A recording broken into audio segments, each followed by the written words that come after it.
Hello, and welcome to my channel, or welcome back to my channel. Today I am going to be reading you a true crime story called The Murder of Nicole Ledger. Nicole Ledger had some difficulties earlier in life. At 17, she was a stunning beauty, but unmarried and pregnant.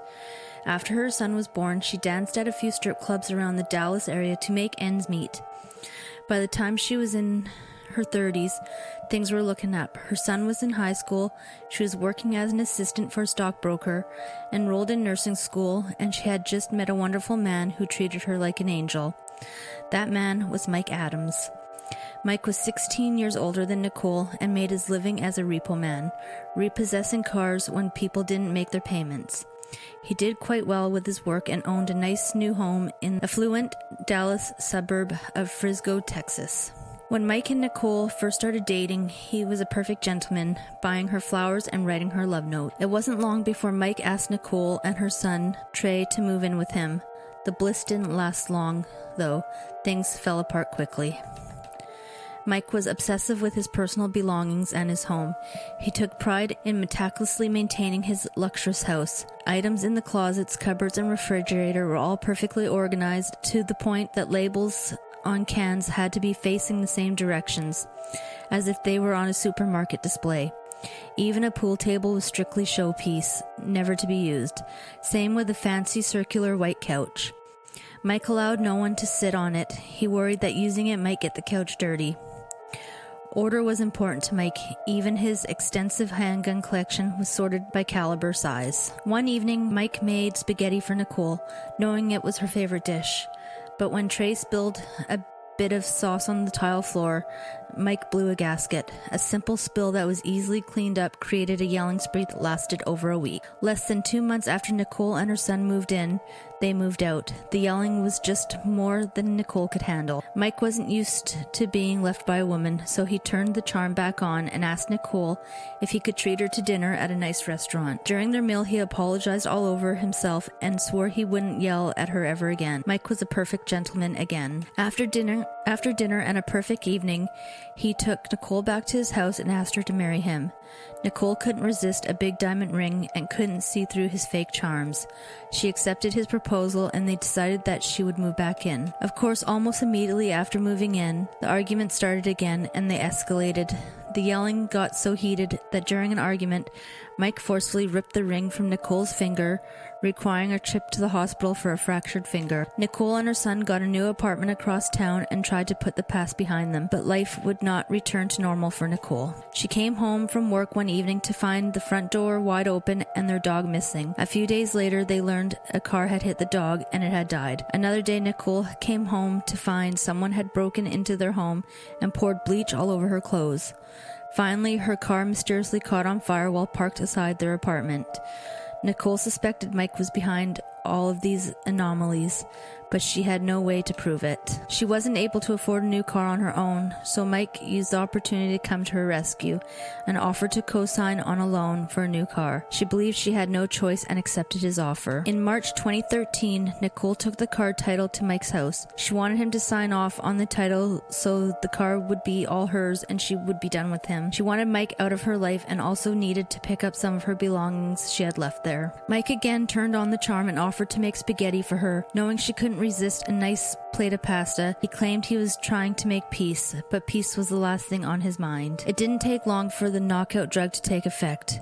Mike had spiked the spaghetti sauce, incapacitating her for a few hours. The drug took some time for full effect, and Nicole remembered being walked into the bedroom and Mike taking her clothes off. Quote, "I'm saying no, but I can't do anything. I can't move my arms or legs," Nicole told the policeman. Mike bent Nicole over and inserted a large sex toy into her.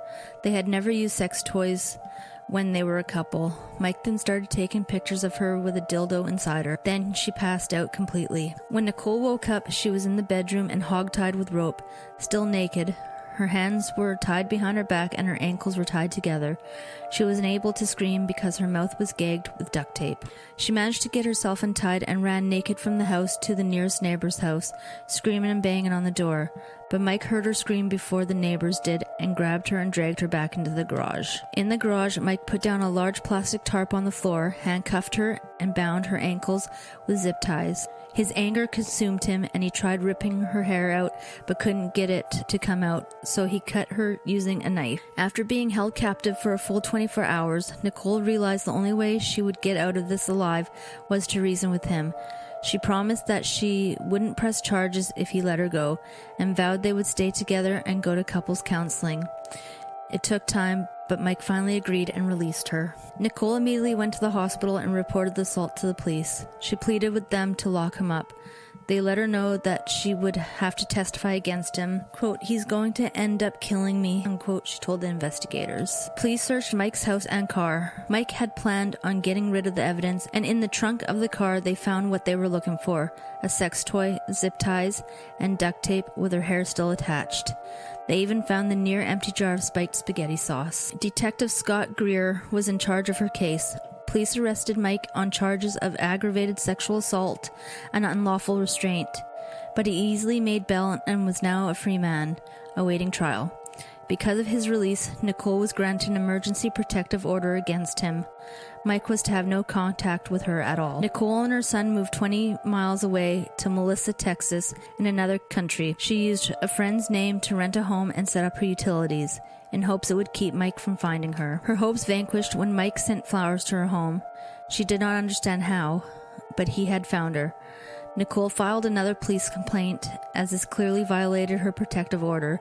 She told police, quote, "I feel like he will show up at my door or car at any time," unquote. Her complaint to police only angered Mike more.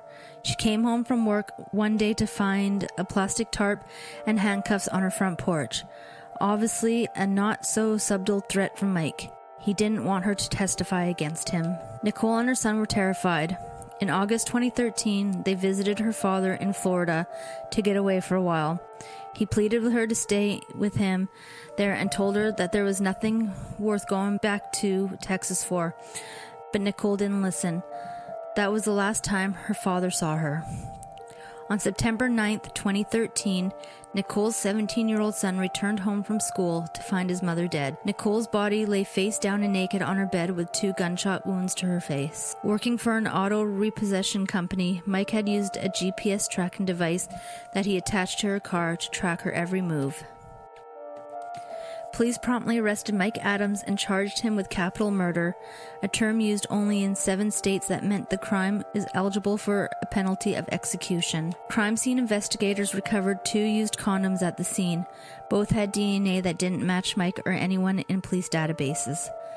But the outside of the condom matched Mike's DNA. Clearly, he had tried to plant evidence. Police also saw on his work computers that he had been tracking her using GPS system and had searched her routes to her home in Melissa, Texas. The most damning evidence, however, was a storage locker in his ex-wife's name, where they found a massive arsenal of guns, of which ballistically proved to be the gun that fired the 2 slugs into Nicole's face. During the trial, it was revealed, however, that Nicole, Detective Greer, the officer she filed the first complaint with, had exchanged sexual texts. A search of Greer's cell phone showed Nicole had been sending the detective nude photos of herself. Greer testified in court that their involvement was limited to only photos and they had no physical involvement, but this information helped Mike's defense.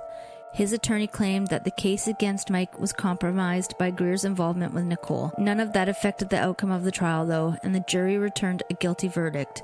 Mike Adams was convicted of capital murder. In the state of Texas, capital murder carries an automatic sentence of life in prison without the possibility of parole. Thank you for listening.